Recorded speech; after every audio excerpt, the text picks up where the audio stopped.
ഇംഗ്ലണ്ടിനെതിരായ test മത്സരത്തോടെ Virat കോഹ്ലിക്കും Sunil ഗവാസ്കർക്കുമൊപ്പം elite ക്ലബ്ബുകളിൽ സ്ഥാനം കണ്ടെത്തി ഇന്ത്യൻ നായകൻ ശുഭ്മാൻ ഗിൽ.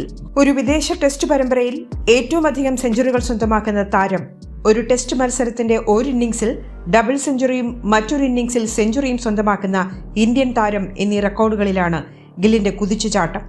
ഇംഗ്ലണ്ടിനെതിരായ രണ്ടാമത്തെ ടെസ്റ്റ് മത്സരത്തിന്റെ രണ്ടാമത്തെ ഇന്നിംഗ്സിലും മികവ് പുലർത്തിയതോടെയാണ് വമ്പൻ നേട്ടത്തിൽ ഗില്ലെത്തിയത്.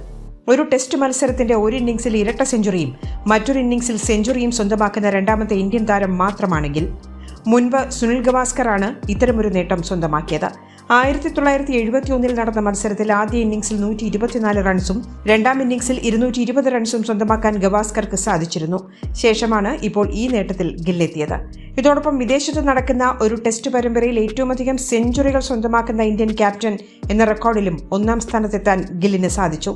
പ്രസ്തുത ടെസ്റ്റ് മത്സരത്തിൽ 3 സെഞ്ചുറികളാണ് ഗിൽ സ്വന്തമാക്കിയിട്ടുള്ളത്. വിരാട് കോഹ്ലിയാണ് ഈ നേട്ടത്തിൽ ഗില്ലിനൊപ്പമുള്ളത്.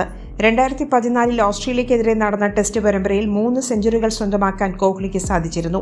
മാത്രമല്ല, ലോക ക്രിക്കറ്റിൽ ഒരു ടെസ്റ്റ് മത്സരത്തിന്റെ 2 ഇന്നിംഗ്സുകളിലും 150 റൺസിന് മുകളിൽ സ്വന്തമാക്കുന്ന രണ്ടാമത്തെ മാത്രം താരമാണ് ഗിൽ. 1980 ലാഹോറിൽ പാകിസ്ഥാനെതിരെ നടന്ന മത്സരത്തിൽ അലൻ ബോർഡറാണ് ആദ്യമായി ഈ നേട്ടം സ്വന്തമാക്കിയത്. മത്സരത്തിന്റെ ആദ്യ ഇന്നിംഗ്സിൽ 150 റൺസും രണ്ടാം ഇന്നിംഗ്സിൽ 153 റൺസുമായിരുന്നു ബോർഡർ സ്വന്തമാക്കിയത്. ക്യാപ്റ്റൻ എന്ന നിലയിൽ ആദ്യ മത്സരത്തിൽ പരാജയം നേരിടേണ്ടി വന്നെങ്കിലും ബാറ്റർ എന്ന നിലയിൽ 2 മത്സരങ്ങളിലും തകർപ്പൻ പ്രകടനമാണ് ഇംഗ്ലണ്ട് മൈതാനങ്ങളിൽ ഗിൽ കാഴ്ചവെച്ചിട്ടുള്ളത്.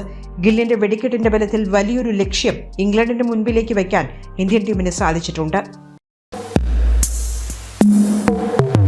കൂടുതൽ സ്പോർട്സ് വാർത്തകൾക്കും അപ്ഡേറ്റ്സിനും നമ്മുടെ more sports YouTube channel subscribe ചെയ്യുക. ബെൽ ഐക്കൺ ക്ലിക്ക് ചെയ്യാനും മറക്കരുത്.